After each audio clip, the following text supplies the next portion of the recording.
Hey, what's going on, guys? Oz here. This is a match on Black Ops 1, playing some Radiation Ground War, playing a little bit of domination. And I get a pretty good score here. I hope you guys enjoy the gameplay, but let's talk a little bit about one of the older videos that I did a long time ago, because I was actually surfing through some of my old archives, and I came across my first ever video that I ever did was also on Radiation, and I go through a completely different playstyle than I do now. And it's just, I think it's just funny, like, because I can't play the way I used to because I think differently.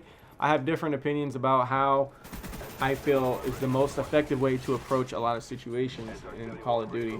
One thing that changed my mind is I remember Black Ops 1 heading into Modern Warfare 3. I went into Modern Warfare 3 playing it exactly how I did Black Ops 1, but I realized the power of being able to move. I still use a lot of the fundamentals that I've always used. Always using cover, the anticipation of spawns and the rotations. But now I just do everything a lot faster than I used to. And something that I did add to my game in Modern Warfare 3, which I still use to this day, is the spawn rotations. And I realized how big that is when I started watching guys like J Nasty 720.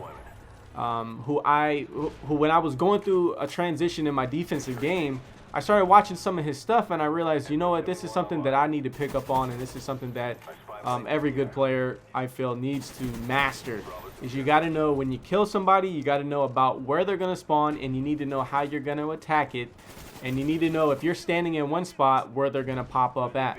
And that's just map knowledge, okay? So I've always had map knowledge, but I never broke it down to the point of map knowledge while moving around the map. And I have a real floaty playstyle now. Before, I was very, very stationary. Like, I literally did not move. I'm the guy that used to play on Nuketown, and I used to sit up in the window with a claymore or a motion sensor the entire time.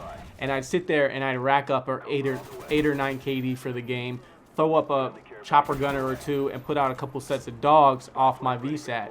So I'm the guy that used to do that, but it was so effective. It was literally unstoppable. The only way I would ever be stopped doing that playstyle is when I came up against a full team, and or my team was absolutely downies, sitting there hiding in the backs of the map or something, leaving me to defend 1 versus 6 or something like that. So that defensive playstyle is just so effective. You notice a lot of the professional players, they're very defensive oriented. Defense wins games, point blank. So I still use that in my game, and you'll notice a lot of times when I'm running around the map how I still use my cover, and I still slow down at times. Probably not as much as I should. I know I need to slow down a lot more, especially like in this gameplay here. I got a pretty high amount of kills, but I took a lot of deaths. It's high risk, high reward. I took a lot of risk. I can't even say that word. Come on, Oz. I had taken a lot of risks to get the score that I did. And if I didn't take so many risks, maybe I could have got more score because I didn't get all the kill streaks that I should have got. Like in the beginning of the game, you saw me choke off of dogs twice in a row to start the game. I got the Blackbird. Now that's great for my team, but I feel like we could have really pounded these guys. We probably could have blew them out by over 120 points in domination, which wouldn't have been fun for my YouTube channel because I wouldn't have had this game. But everyone in the game, it would have been better for the enemy team because, I mean, they just suffered through about 10 minutes of a beatdown in this one. So, yeah, I still use the defensive game, guys. I still add in this floaty playstyle. This guy a flak jacket right here. Choke off another set. Come on, that's what I'm talking about. I got to slow down and just let the game come to me and not try to force it as much. But you'll notice a few times when I do force it, man, I get pretty lucky, and it turns out pretty nice, as you'll see in a few minutes. But I have this real floaty playstyle. What I like to do is I like to run into an area. I'll cut off a spawn point. What I mean by cutting off a spawn point is anytime you look into a spawn with your character's view, or if your body is located within a certain proximity of where that spawn point is, the enemies will not spawn there. And that's universal through any Call of Duty. What's going to influence where you're going to look is going to be where your teammates are standing. So you block one spawn point, you use your teammates as an influencer. You see where the enemies are going to pop up, so you know whether they're going to stay spawning around you or if they're going to be spawning on the other side of the map, and you just make the appropriate adjustment. You rotate, kind of like hardpoint style. You guys remember hardpoint from Black Ops 2? It's kind of that same idea. Like as soon as you know, the enemies are spawning on the other side, you make the proper rotation to get an advantage over them and win the gunfights. Win more gunfights, I should say. So I hope that makes sense. That's honestly the best way I can explain it. I want to talk about weapon choice too. I'm more of an assault rifle guy, which is why that playstyle works so well for me. If I were to use a submachine gun, it's obviously not going to work for me because I'm going to lose every single distance gunfight. And look at me drop down on this guy right here. Hello. Get my set of Cujos finally. Now this is what I'm talking about. In the beginning of the game, I did this same exact move right here. The same move. I did the jump shot, but I didn't go prone. And I knew in the beginning of the match that there was a ton of guys around the corner, but I decided to jump it anyway and hopefully get lucky with a spray.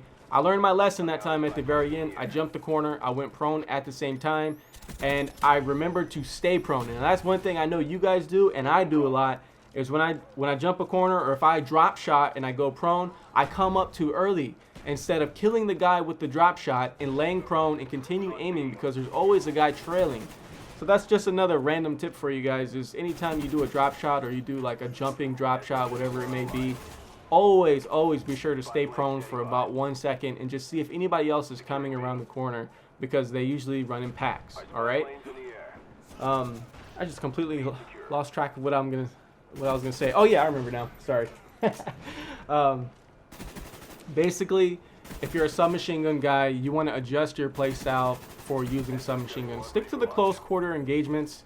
I'm gonna try and get a video out with the submachine gun so I can kind of tell you what I'm talking about. It works a lot better in 6v6 than in ground war. Ground war is definitely an assault rifle map because since there is so many players and so much chaos going on, you got guys up in your face, but you also got guys in the distance, and you need a weapon which is versatile enough to take out both types.